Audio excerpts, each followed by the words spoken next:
Hey, Andy here from builderhottub.com. In this video, we're going to look at wood-fired, off-grid hot tubs. So let's go ahead and take a look.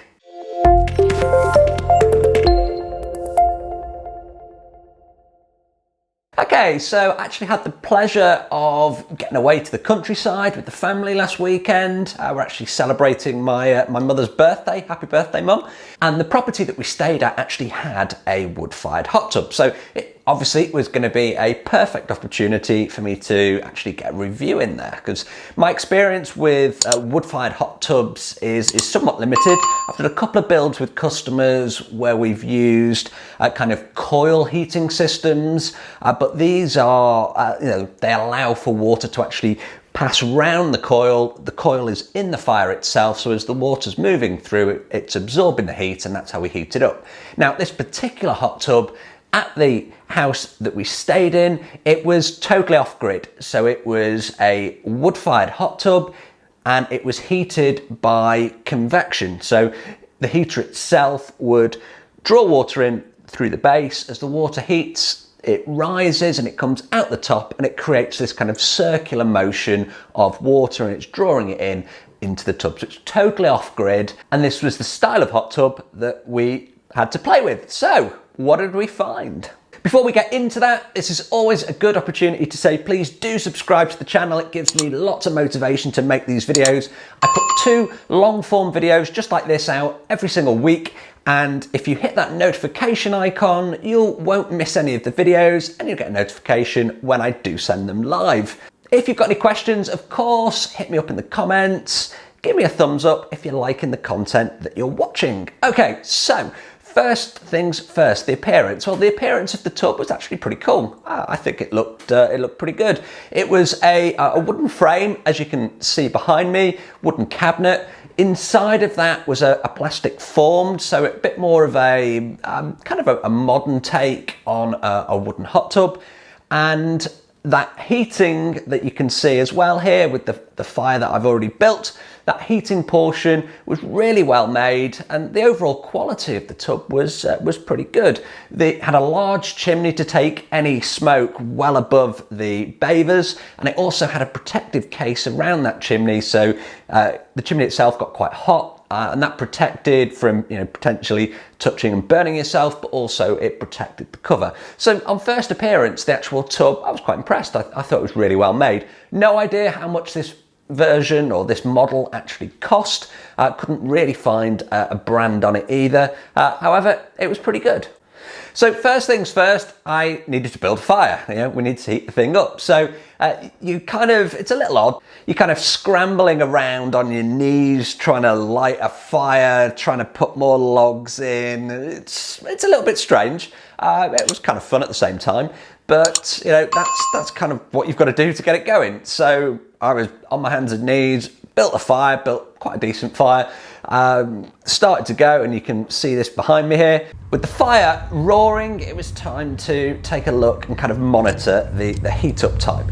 So when I first opened it, as you can see here, it was around about the 34 degrees C, and that's about 93 Fahrenheit. So that was the kind of starting temperature. So I was going to see how long it was going to take this to get up to around the 39, which is about 102 Fahrenheit mark, which is the normal kind of temperature that we use our own tub at. So I was quite surprised. After about 50 minutes and a big rip-roaring fire, it was there. So the heat up time from a kind of moderately held temperature to a usable temperature, 50 minutes is pretty quick. It's faster than you're going to get on electric. It's about the same kind of speed that you'd get on a propane heater. And on a nice warm day with my own air source heat pump, that's the kind of heat up time I'd be expecting as well. So in terms of heat up time, that was pretty good. I was actually quite surprised. Now, the tub itself being totally off grid, no electrics, checking the thermometer. This thermometer, it was a floating thermometer. It's much easier to look at your app or the topside control I'll call them a normal hot tub, but this was off grid, so it was somewhat old school with having to read a manual thermometer. That was fine, but every time that you opened up the lid to check, you're losing a bit of heat, and then it was a bit of a pain if it had floated into the center of the tub and you've got to try and fish it out. So just little things like that. In terms of convenience, it's not quite as convenient as the powered counterparts. So it was ready for testing. Now, I'm a little bit funny about getting into other hot tubs or communal ones that aren't my own. So I left the testing to the rest of the family and my kids. So the first thing that they noticed was there was localized heating. So I guess you would kind of expect it with a convection heating method, but what they found was around the area where the heater was nice and warm, but there were cold spots around the tub, so they were manually moving the water around because of course there's no jets. So that was the first thing, the localized heating. The next thing was quite surprising, and it was something that I hadn't really thought of. It was the fact that the fire is still going and it's actually still heating the tub. Now there's no thermostat or no way of controlling or maintaining the temperature other than kind of getting out and regulating the fire, which you don't really want to do. So we just left the fire going and the tub actually continued to heat. And it continued to heat to such an extent that it hit around the 44 Celsius, which I think is about 111 Fahrenheit, which is getting really hot. And it was too hot for some of them, so a couple of them jumped out. But the point here is that there's no means of regulating the temperature if you're not kind of controlling the size of the fire. So it's quite involved to actually get the tub up to temperature and then keep it at a usable temperature without it getting too hot. So it's just something to think about, really. Okay, so it was at that point they called it a day and jumped out the tub, closed the fire down, or turned it off, or put it out, whichever way you want to look at it. And next day, back to the tub to see what's going on. I wanted to check really whether it had held any of the temperature from the previous evening. It had. However, I was greeted with, I don't know, what I can only describe as a real stagnant water stench. It was pretty disgusting, to be honest, and I don't have the best sense of smell. Why? I mean, the bathers had all showered before they got in. There's no filtration. There's no chemicals. So it's a little bit odd because you've got warm water that's still, it's sat there, it's had people in. It just wasn't nice and it wasn't inviting, and there was absolutely no way that any of the bathers wanted to get back into that particular tub. So what does that make it? Well, it's really become a single-use tub, and if you've got 800 litres of water, or best part of 200 and something, low 200s of gallons, it's kind of wasteful in terms of the water usage. However, there was no way that anybody was getting in. It was, as I said, pretty disgusting. The water itself wasn't particularly dirty. It just really smelt bad.